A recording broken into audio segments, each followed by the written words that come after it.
Alright, so the Elite Hyperfire needs a little bit of love to reach its full potential, just like any Nerf blaster. Step 1 is remove the drum, and then we're going to start meticulously removing all of these screws. I'll speed this part up for you.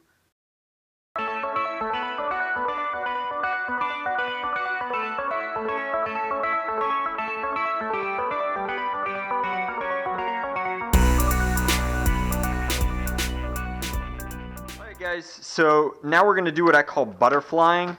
Open the blaster where we take the shell halves and kind of just see what's inside. So looks like we did a pretty good job of removing everything, but this front part doesn't want to open up. Now in the back, the cheek rest appears to be all one piece, and the shell is like gently trying to come apart, and sure enough, it's hanging on at its barrel attachment point as though this piece doesn't want to.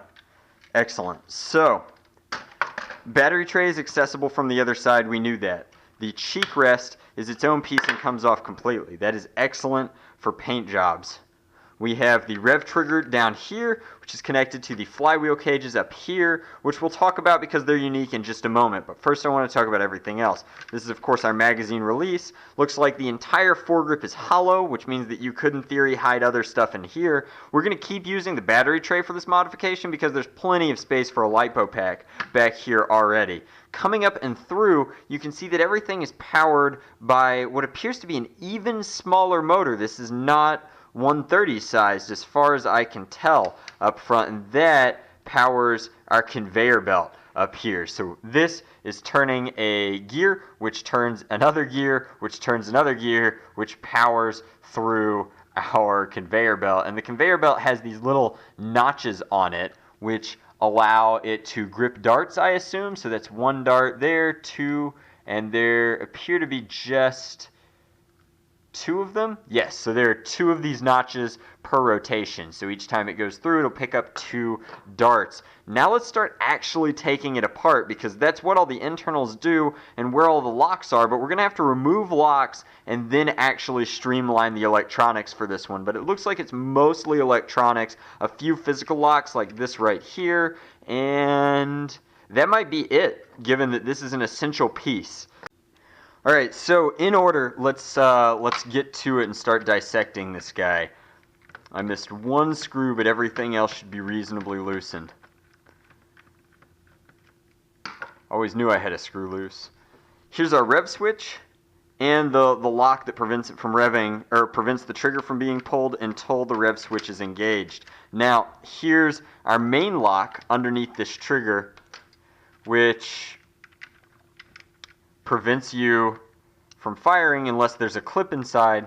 That's a combination of this physical lock, which we can trash, and an electronic lock. Now here, there was this physical lock under this thing that we can trash and pull the electronic lock, which meant that you couldn't do anything and was a kill switch as long as there wasn't a closed door. Now this isn't really the jam door, this is the entire beating heart of the blaster. So pretty important that it is closed if it's stock. Now, this one won't be stock for much longer. So as we pull this out, we get to see something really interesting, which is not going to be easy to access through here.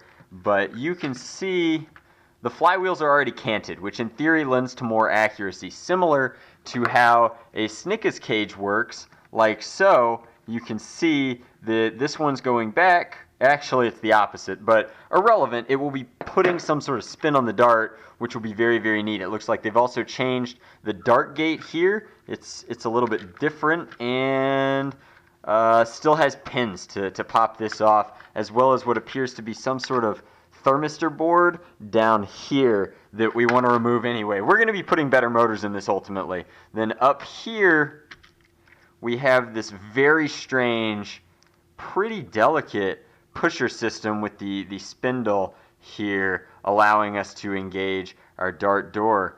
It looks like it's almost 130 size. It's really hard to say. We're going to be very gentle with this so that we don't mess up the alignment, but we are going to have to drop the whole thing out and replace some of these parts. Now it's time to start snipping the electronics, get rid of this entire board, which has some, I'm not entirely sure what this means, but I know that if we get rid of it, it'll be a much cleaner circuit overall. And then we're going to pick out a LiPo and start rewiring it with micro switches. I think it's going to be really, really sweet.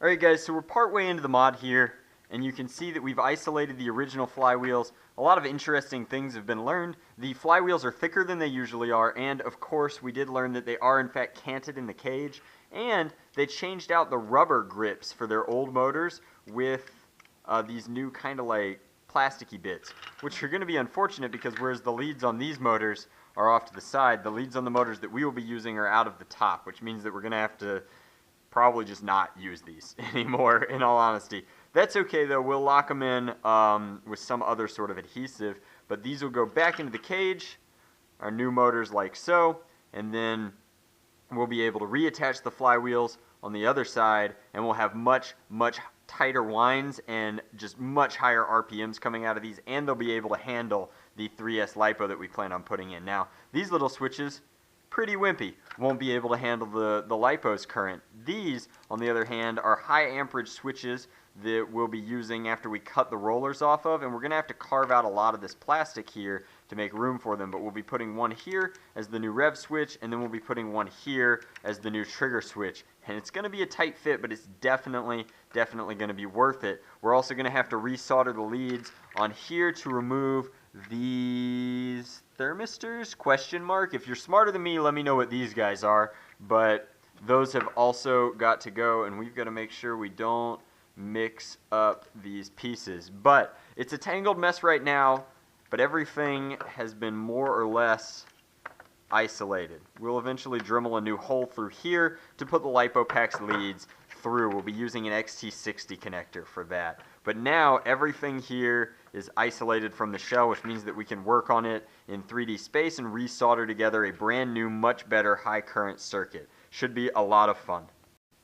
So as always, an important part of building these things is testing. You can see that I've carved off one of the retainers just so that I know which way, and now we're doing our standard polarity test, patent pending LordDraconical YouTube channel, where we use alligator clamps with way too thin gauge of wire to test LiPo packs that were designed for way more. That said, it'll give us a good idea of our polarity and make us certain that the flywheels are all balanced properly so that darts are flying through before we go ahead and really lock down the circuit and solder it all together.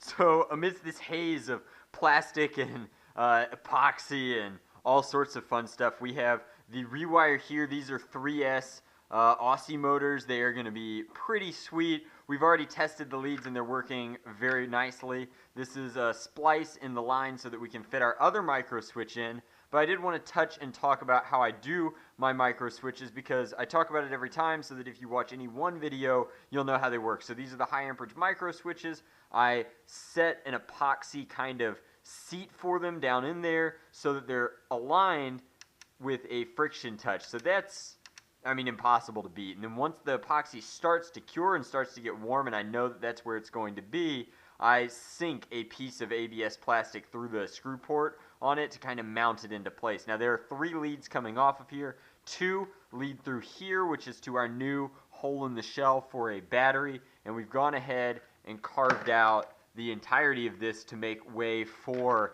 a 3S LiPo. Now that aside, there are 2 more leads. One of them goes directly to our new motors, and then one of them is going to go to the other switch so that we have 2 negatives leading to switches, and then the positives will lead directly to the battery. This has already been re-situated and fit. It is in fact a 130 size motor, so that's going to be all good, and then this will go back in, but we want to finish soldering these leads first so that they can go underneath, and we just know that everything is the right length before we do that. But all in all, we are very happy with the way that the shell modifications are progressing. We might have taken a little bit too much off here, but fitting this switch was tricky. Fitting this switch is going to be way harder. We've already started knocking out ABS plastic to fit that, but we're not there yet. Alright, so we're getting very, very close to being complete here. You can see we've taken the extra wire and wound it around. Now, one big trick here is that after you've set your motor and placed your spindle, before you solder these leads onto the end bells, you want to actually thread this cap piece for it. Everything here kind of has to go back together in the order that you took it apart, so you have to like stack it like a puzzle. So the switch goes in and gets set, but only does that switch get set in after you've already run the motors wire all the way back up and through, and then that comes up under the trigger and then under this switch, and then this trigger goes on, and then you'll see kind of how this is going to connect. I haven't snipped this brush yet. I use the micro brushes as I mentioned before, but this will engage there just like this engages here, and everything is going to be very snappy and nice. The spindle goes on with the lower gear down, obviously, and that will turn through here. It actually won't, because the motor doesn't have anything to let it spin freely. But then we're going to solder our positive and our negative onto here, and then pull this back through, recap it, tuck these motors down here, and it should be ready to fully reassemble at that point. I'm really excited to show you the final internals here. Alright, so this is the Hyperfire in final test mode. You can see that we also laid our epoxy putty in here. This is very snappy and responsive. We've actually got the LiPo kind of teased in for now. This switch is doing a fine job of revving here, and then this switch with our test leads is our trigger and is actuating this quite nicely. Now the one issue that we've run into is when this is fully seated, it actually goes lower than these teeth so that it's not engaging. That said, if we pull it up to where it should fit in to the shell when it's closed, and we have no way of testing this until we actually do close the shell, and in order to do that we have to do the lead, so it is a little uncomfortable. This is about where it will be, and then of course our conveyor is running smoothly. So it's hard to say. The rate of fire will definitely be improved, which was saying something since it's already quite fast, but not much left to do but put it together and really try it, which means taking these leads here and attaching them. Dangerous times ahead.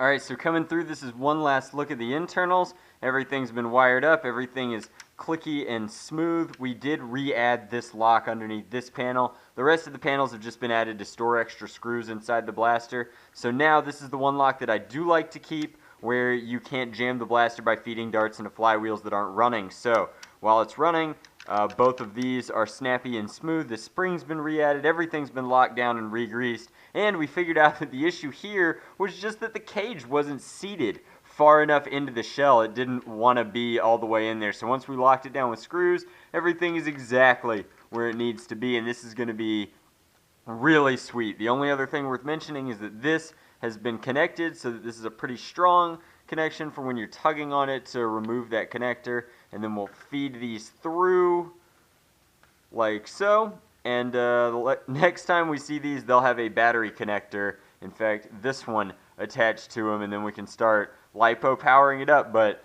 everything is done internally. Alrighty guys, so there is a storm coming, but this is the finished modification guide for the Elite Hyperfire. Turned out very nice.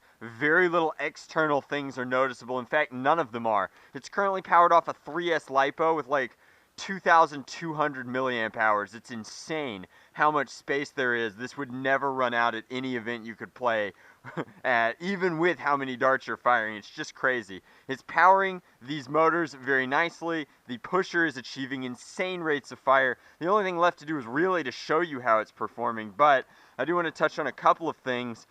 Here we have epoxy putty that I filled these two ports. So obviously I gutted this port to put in the push or the trigger switch, and then I gutted this port to put in the rev switch. So these no longer support screw ports, so I filled them so that you're not looking at the switches through the holes. Everything else has been locked down tight. The blaster is now much better in terms of its weight balance. It leans forward, and it does so because this battery, despite having way more juice than the alkalines that was in there, now weighs a ton less. So the weight distribution is now certainly front heavy, even with the clipazine not being in. But here's 25 darts as fast as we can unload them into the Drac mask. On this side, you can't really tell anything. Oh no, it's starting to rain. Luckily, this thing fires crazy fast. So,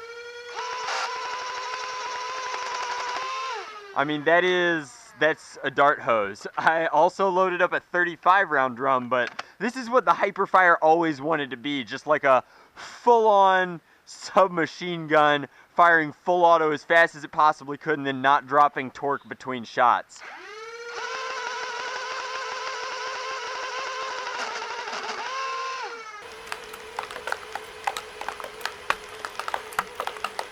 So that noise that you hear in there is actually the belt skipping over empty darts, because it's firing so fast that the spring inside the drum here can't keep up, can't feed it fast enough. So it actually prefers stick magazines just because they are speedy quick by comparison. But that's the modification guide for the Elite Hyperfire. I hope you enjoyed it. I hope it helps you out just a little bit. Be sure to subscribe to the channel for more Nerf modifications, and I'll catch you guys later. But this was a ton of fun. I'm going to be so sad mailing it back. I can't wait to make one for myself. But when I make one for myself, I think it's going to need a paint job. What do you guys think? Thanks for watching.